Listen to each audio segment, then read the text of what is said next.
वो फिल्म जिसने सिनेमा का पूरा गेम बदल के रख दिया, बाहुबली, जिसको देखकर पब्लिक को समझ आया इंडियन फिल्मों का मतलब सिर्फ बॉलीवुड नहीं होता। और इसका 50% क्रेडिट प्रभास को भी जाता है, जिनकी खतरनाक परफॉर्मेंस के बाद बड़े बड़े डायरेक्टर्स उनके सामने लाइन लगा के खड़े हो गए थे। और इस लिस्ट में सबसे ऊपर जिस फिल्म का नाम आता है वो है सलार, जिसको हर किसी ने KGF यूनिवर्स के साथ जोड़कर बहुत सारे सपने सजाए थे। वो सपने तो प्रशांत नील ने तोड़ दिए, लेकिन क्या आप यकीन करोगे अगर मैं आपसे बोलूं सलार और बाहुबली ठीक वैसे हैं जैसे आपके सामने शीशा।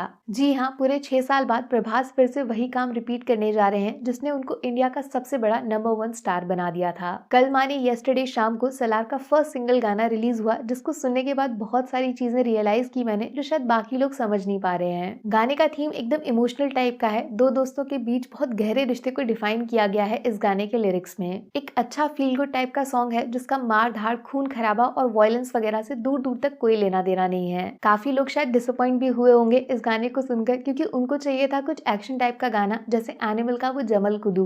बस यही तो असली गेम है बॉस, जो दिख रहा है वैसा कुछ है नहीं, और जो है वो दूर दूर तक किसी को दिख नहीं रहा है। आओ समझाती हूँ। इस गाने को सुनकर मेरे दिमाग में स्ट्राइक हुआ डायरेक्टर प्रशांत नील का सबसे रिसेंट इंटरव्यू, जिसमें उन्होंने सलार की कहानी के बारे में खुल के बताया। दो दोस्तों की कहानी है जो एक दूसरे के लिए जान देने को तैयार हैं। बहुत ज्यादा इमोशनल कनेक्शन दिखाया जाएगा, लेकिन कैसे वो एक दूसरे की जान लेने के पीछे पड़ जाते हैं, इसमें फिल्म का असली गेम छुपा हुआ है। खतरनाक ट्विस्ट एंड टर्न से भरी हुई स्टोरी लाइन। अब जिसने सलार का गाना सुना वो शायद लिरिक्स को पढ़कर एक बार को यकीन नहीं करेगा कि इन दो दोस्तों के बीच में दुश्मनी कैसे हो सकती है। आखिर फिल्म में ऐसा क्या होने वाला है कि प्रभास वर्सेस पृथ्वीराज का एंगल पब्लिक के सामने अचानक से प्रेजेंट करके सबके होश उड़ा दिए जाएंगे। बस यहीं से मेरे दिमाग में ये फोटो घूमता हुआ चला आया, कटप्पा ने बाहुबली को क्यों मारा। और अगर वाकई प्रशांत नील कुछ ऐसा क्रिएट करने का सोच रहे हैं तो बॉक्स ऑफिस रिकॉर्ड्स को एडवांस में रेस्ट इन पीस बोल दीजिए। बाहुबली वर्सेस भल्लाल देव ये इंडियन सिनेमा में होने वाला सबसे क्लासिक फेस ऑफ है, जिसको एक पार्ट में राजा मौली जैसा डायरेक्टर भी फिनिश नहीं कर पाया।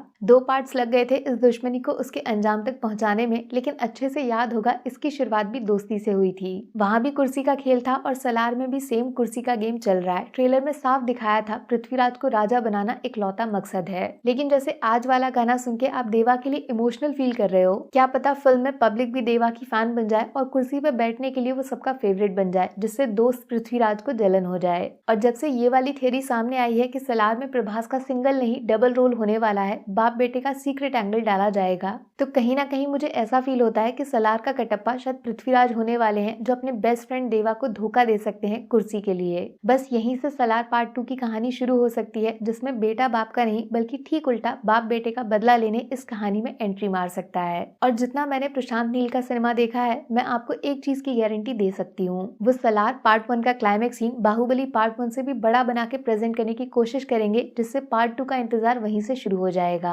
और अगर कहीं पार्ट 2 में सीनियर मेंबर माने पापा सलार के टाइमलाइन में रॉकी भाई का छोटा सा कैमियो दिखा दिया जाए तो थिएटर्स ब्लास्ट हो जाएंगे भैया। देखो, मानो या ना मानो, सलार इंटू बाहुबली, इन दोनों के बीच में कुछ सिमिलैरिटीज तो जरूर होने वाली हैं। स्ट्रॉन्ग फीलिंग है मुझे। शायद सलार का सेकंड ट्रेलर जो 15-16 को रिलीज हो सकता है, उसमें कुछ और हिंट मिल जाए, जिससे फिल्म की कहानी और ज्यादा समझ आ जाए। Fingers crossed. वरना आप बता दो, सलार की कहानी में दोस्त दुश्मन क्यों और कैसे बन सकते हैं? क्या चल रहा है आपके दिमाग में?